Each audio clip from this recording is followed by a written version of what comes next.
My name is Stephanie Forkel and I'm presenting the paper Stroke Disconnectome Decodes Reading Networks.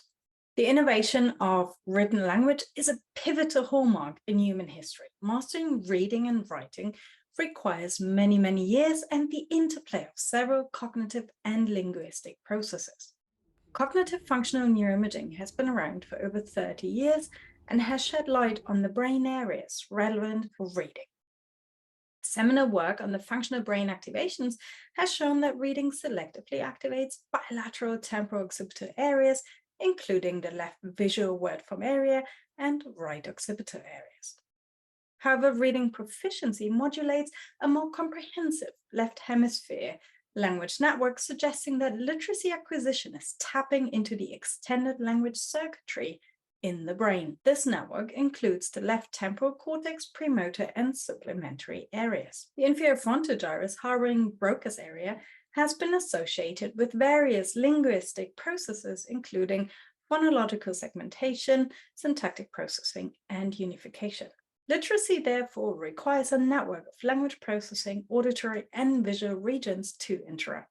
These relevant regions are distant from each other and as such rely on a network of connections. While white matter studies sporadically highlight parts of brain networks necessary for reading, their relationship with the networks whose damage will contribute critically to reading impairment is not well defined. A potential way to fill this gap is to take advantage of recent developments in functional structured connectivity coupling that provides methods to decode functional fMRI activations based on the pattern of brain disconnection derived from stroke, known as the disconnectome. Briefly, we used previously published data as shown in the gray boxes for a functional reading task and the disconnectome maps to calculate the group level statistical map for reading and use the disconnectome to decode the critical white matter network.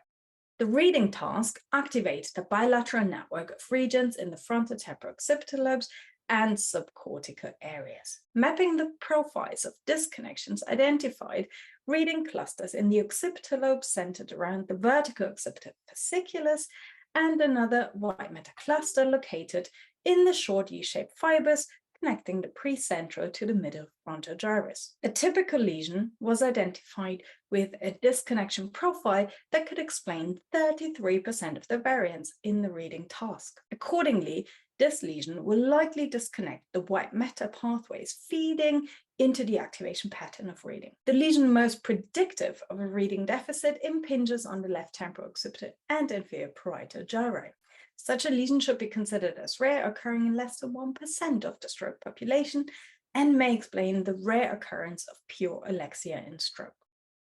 Now, this method reveals the white matter circuitry connecting activated areas and typical lesions that should interrupt the circuitry, thereby identifying the critical white matter circuitry for a specific cognitive function, in this case, reading. This novel framework can systematically be applied to bridge the gap between the neuropathology of language and cognitive neuroscience.